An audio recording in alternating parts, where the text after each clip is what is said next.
people need to leave or to do whatever you need to do. But we would like to go ahead and get started. Before we start, I want to introduce first my husband, Bill Hedrick.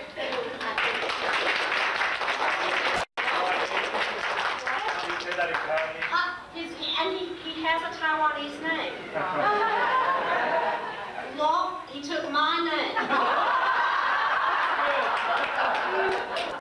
And there's a reason for that, I learned, because I'm an only child, I'm the only daughter, so it's legal for him to take my name.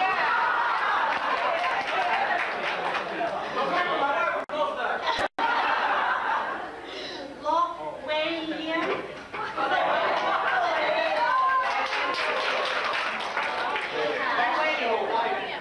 I can't write it yet. I can't even write my name.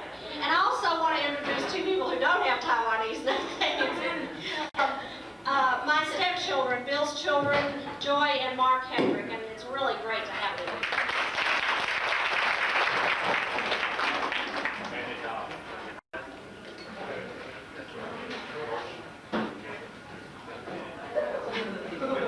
Like that.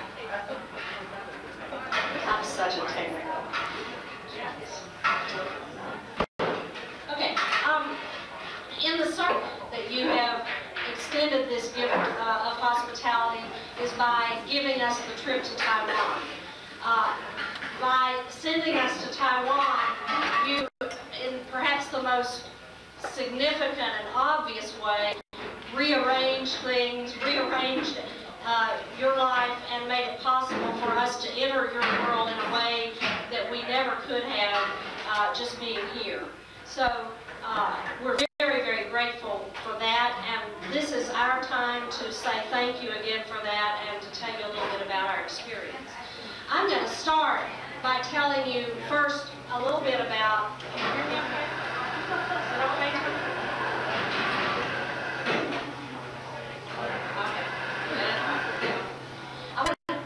Just begin by telling you a little bit about our itinerary. For those of you who don't know, several of you have asked where we went.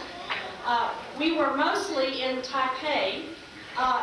Dr. Cao and David Lai and the rest of you who planned the trip did a splendid job of planning it so that we had a little bit of time in Taipei and a little bit of time out of the big city hustle and bustle. So we would be in Taipei for a little while, and then we'd leave for a day or two, and then we'd go back. When we were in Taipei, we stayed at the YMCA, which is very close to the train station downtown. Some of you may be familiar with the place. It was very nice, very clean, and the people were very polite and kind, and we began to feel like it was home. We arrived in Taipei and spent the first 2 nights there, and then Sandy Tsai, George Tsai's wife, was in town, and she helped us get on the train. We were like 2 little children. We were so scared to get on the train. I was afraid we were going to get lost, and David Lai said, you need a guide, because if we don't have somebody to help you, you may get on a train taking you back to Los Angeles. Sandy rode the bus to the Y and got us and took us by the hand and put us on the train to Hualien. And Joyce Lin got on the train in Lodong. I mispronounced all of the names that I saw. And she rode with us, and we were met by 3 pastors who showed us around Yushan Theological College, and did I say that one right? Yeah. And we also had a chance to see Taroko Gorge, and those are the main things in that area. Then Joyce went with us back, and we went to her house, her and Tommy's house in Lodong, and had a very exciting evening there, which we'll tell you a little bit more about. And by then it was Saturday, and time to go back to Taipei and get a good night's sleep so that we could get up for me to preach the next morning at the, now this one I really, Swan Lin Church.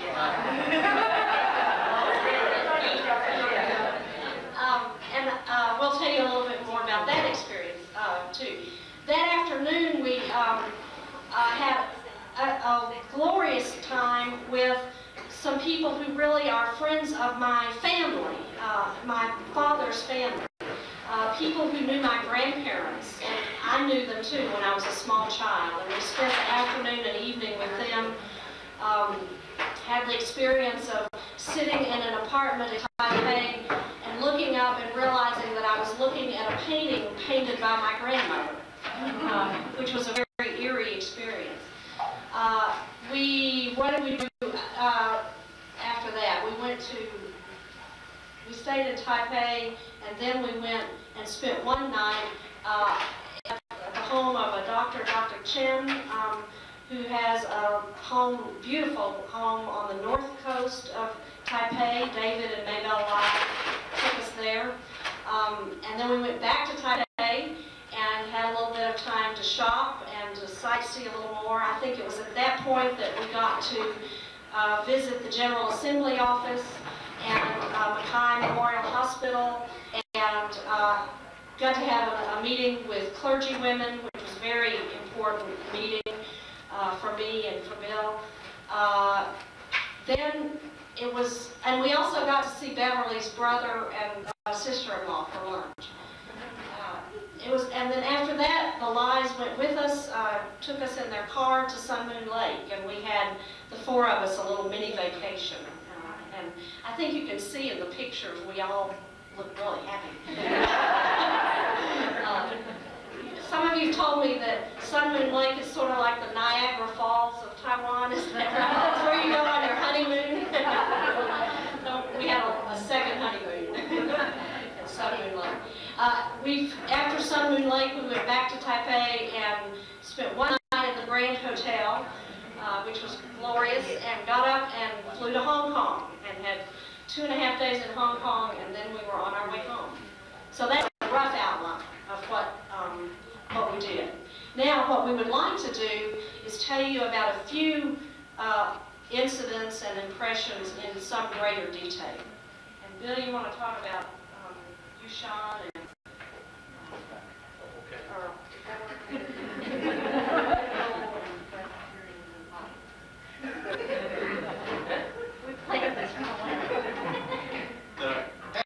The trick in all this is to pick just a few out of so many stories and that carry a lot of meaning for us.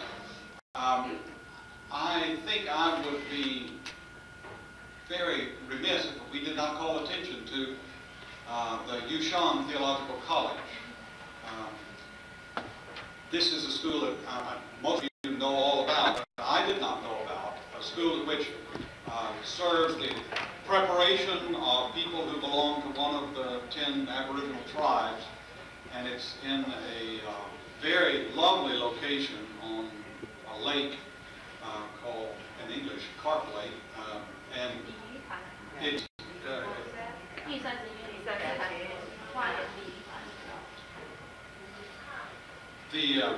the number of people there who have devoted their lives to the service of the Presbyterian service of the folks in those tribes is really Dr. Lynn, Dr. Tommy Lynn, and Joyce Lynn took us out to eat, and it was very nice, and then that he would speak at this rally, and then he thought I ought to speak too. No, I don't have anything to say, I have nothing. No, he said, yeah, you ought to. No, agent got a woman, a National Assembly woman, whose name I regret I do not remember, and she came and said, yes, you must come and speak. So the next thing I knew, I was being introduced.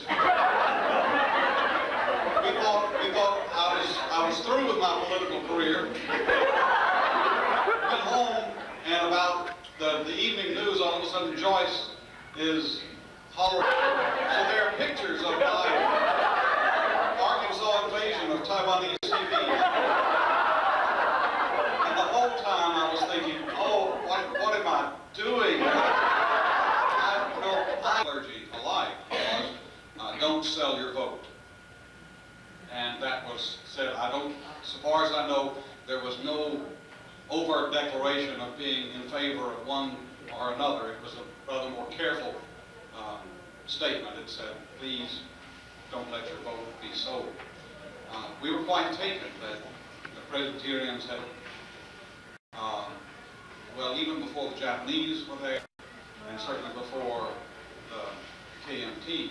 And so there was a sense of an identification with the people independent of the government that gave the Presbyterian Church a kind of place to stand that is not under the control of any of the government.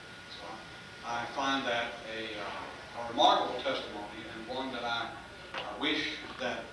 Lynn Church.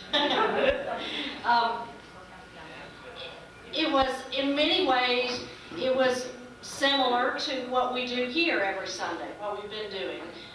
We had a translator who translated. I had broken the sermon up just like I do here and prepared the manuscript, and we sent it ahead. It's choir at that church. And some of you sound like you've heard that choir before. Just a wonderful, wonderful children's choir, and they sang beautifully, and then they were attentive during worship as well, and that was very impressive. Was it 44, 48 women clergy, ordained Presbyterian women ministers in Taiwan? We learned that the Presbyterian Church is the only denomination in Taiwan that ordains women. We had the pleasure of meeting with 8 of the women ministers in the Presbyterian Church in Taiwan.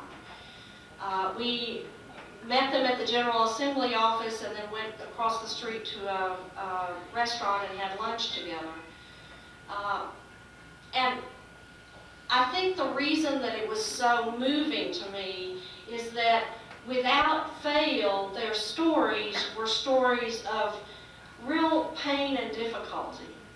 I think women clergy in this country have a struggle, but the women in Taiwan have even more trouble, I think, feeling accepted. And I felt as I was looking at them, like I was looking at some of the women who helped pave the way for me, and who made it possible for me to be here doing this thing, not so much in the Taiwanese church, but in the church at all. When I started seminary, we had the first woman on the faculty, and it was difficult for her, and I was always aware that she was enduring some pain so that the rest of us wouldn't have to, and I think that's the case for some of the women clergy in Taiwan now. They're lovely women, and we had a good time, and I've even gotten a letter from one of them, and her pictures in the picture book. Are there other? Is there anything else you can think of? We'll have a copy of this kept here in our library permanently. Anytime we can go back and review it. If you promise not to look at the first part where we're still trying to learn to operate the camera. So many times and so many ways, and you have been present with us in this time. We thank you for all of the gifts of this time and the time that has passed, and once again offer our hopes for what is to come. Make us grateful for what is past, and also for the beginning of something new. Grant us your grace and your strength and your peace as we wait for the final coming of your kingdom. Through Jesus Christ.